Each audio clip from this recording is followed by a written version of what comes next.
Hi, Jeff Munn, creating extraordinary futures. I want to celebrate going after your dreams. Now, as a lot of you, I went out on my own after getting laid off from my corporate job in 2016. I created a successful coaching business, and I celebrate that every day. I'm here to celebrate my son creating his dream. So this all began in November of last year. He came to me seemingly out of the blue and said, "Dad, I want to go next year to Japan as an exchange student." Now, Lucas is 14. He's a high school freshman. He is younger than the typical student is who goes on an exchange. When he said this to me, I was really excited and glad of him. And at the same time, my heart just dropped into my stomach, and I thought about, oh my gosh, what would this be like if he went for a year, if I didn't see him basically for a year? And when he told his mom, she had a very similar reaction. But he knew what he wanted. There were a lot of things going on that maybe had contributed to it. My wife has always talked about her exchange experience. She went to Sweden right after she finished high school for a year. We have an exchange student living with us right now. She actually just moved in last night. She is from Japan, coincidentally. Lucas has always loved Japanese culture, Japanese food, anime, manga, video games, the whole thing, right? He's always steeped himself in all things Japanese. But he knew, and he was very clear that he knew. And as soon as he knew, he started creating. He started taking action. He found the application online. He talked with his counselor. He had found the application and talked with his counselor before he even told me that he was interested in doing this.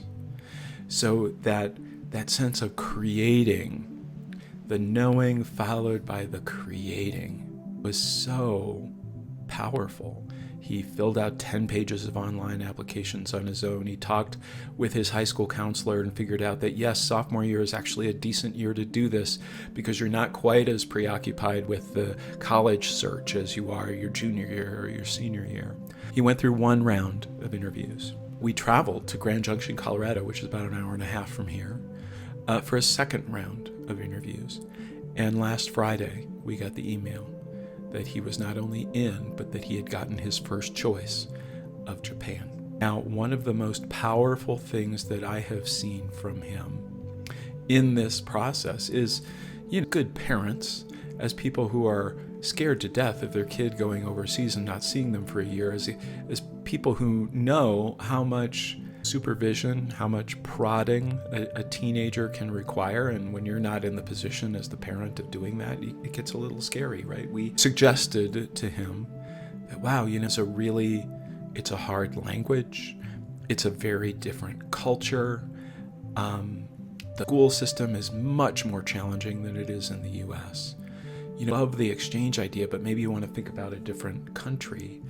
And what Lucas did, which I hadn't seen before, and now I see it all over the place, especially with some of the entrepreneurs and founders that I work with, is he reframed it. Every time I named a difficulty, he would say, "But Dad, that's the reason I want to do this. I want an educational system that is more challenging than what I have now. I want to get an experience of a vastly different culture. I want a language that is hard to learn. I embrace these challenges, and that's why I want to do it." And, it reminded me of that whole JFK quote around going to the moon, not because it's easy, but because it's hard. It was that kind of mentality, and it was beautiful to see in my 14-year-old son. I was in awe of it. And the last thing that I saw that he did instantaneously, that again, I see a lot of people hesitate with, is he created all this stuff out in the world, and when it came back to him, when he got the email that said, "You're in," he didn't give it a moment's hesitation.